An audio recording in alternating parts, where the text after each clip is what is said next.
ये देखो, आज हम स्टोरी बताएंगे, उसका नाम है पेड़ों का महत्व। स्टोरी सुनिए आपने? ये देखो, ये हमारा पेड़ है। पेड़ हमारे लिए क्यों इम्पोर्टेंट है पता है आप लोगों को?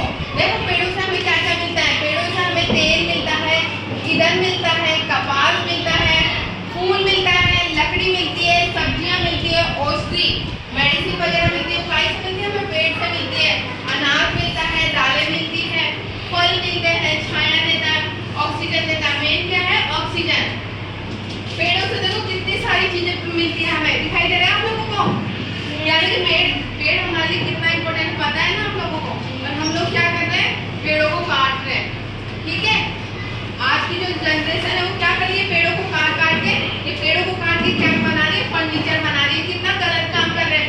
जबकि पेड़ों से हमें ऑक्सीजन मिलती है, स्वच्छ वायु मिलती है पेड़ों से हमें। ठीक है, इसके ऊपर एक कहानी सुनेंगे, अपनी स्टोरी सुनेंगे। ठीक है, अच्छा सुनो, मेरी बात सुनो, स्टोरी सुनो। हाँ, पेड़ों से तेल नहीं मिलता।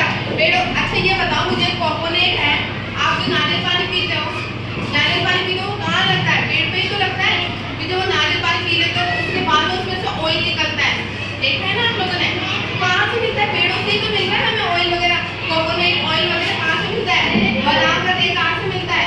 पेड़ों से ही तो मिलता है हमें। पेड़ हमारे बहुत इंपॉर्टेंट है। ठीक है, अच्छा चलो इसके बाद में स्टोरी सुनते हैं।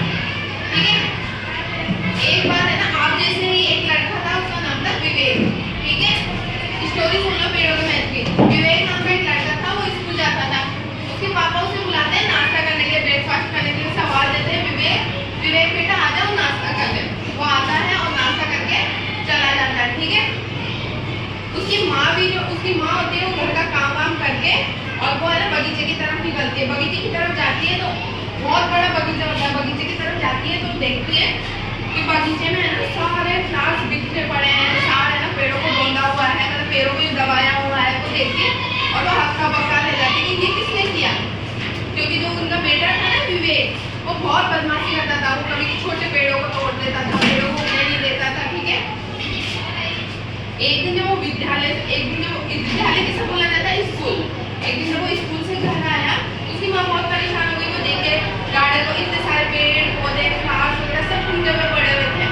फिर जब वो वापस आई, फिर एक दिन जब वो उसका बेटा वापस आया, विवेक स्कूल से घर वापस आया, जैसे आप लोग घर पे वापस जाते हो, स्कूल से घर आया और आके सो गया।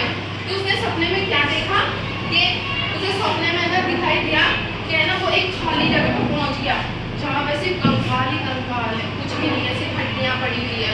उसके सपने में क्या दिखाई दिया? कंकाल पड़े हैं, हड्डियाँ वड्डियाँ। वहाँ पे एक चिड़िया, एक इंसान, कोई भी नहीं दिखाई दिया। फिर थोड़ा आगे गया तो उसे दिखाई दिया कि कुछ लोग है ना पेड़ के, मतलब कुछ लोग है ना जो बैठे हैं धूप से तप रहे हैं और बहुत ज़्यादा रो रहे हैं धूप के कारण, क्योंकि उनके बहुत सारे पेड़ तो कटे। पेड़ कटने की वजह से जो सूर्य की रोशनी है ना सीधा उनके ऊपर गिर रही थी और बारिश नहीं हो रही थी, इस वजह से बहुत रो रहे थे।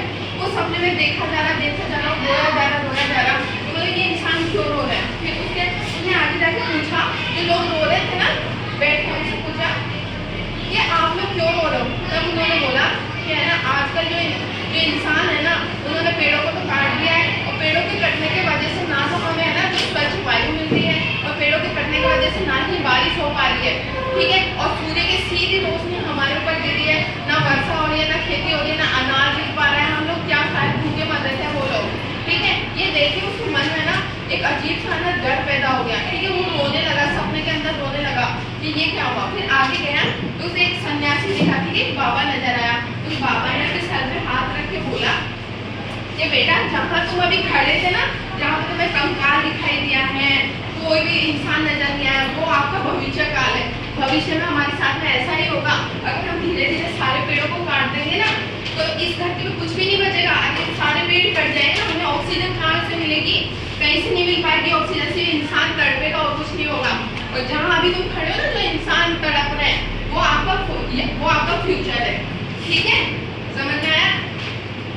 इससे हमें क्या सीख समझते हैं कि हमको पेड़ों को कभी भी नहीं काटना चाहिए। वो एकदम से वो बच्चा उठ जाता है और उसने फिर ना उसने प्रण लिया कि उसने मम्मी को बोला कि मम्मी अब से मैं आगे से पेड़ लगाऊंगा, ना कि पेड़ों को तोड़ूंगा, काटूंगा, कुछ भी बर्बाद नहीं करूंगा, पेड़ों को लगाऊंगा।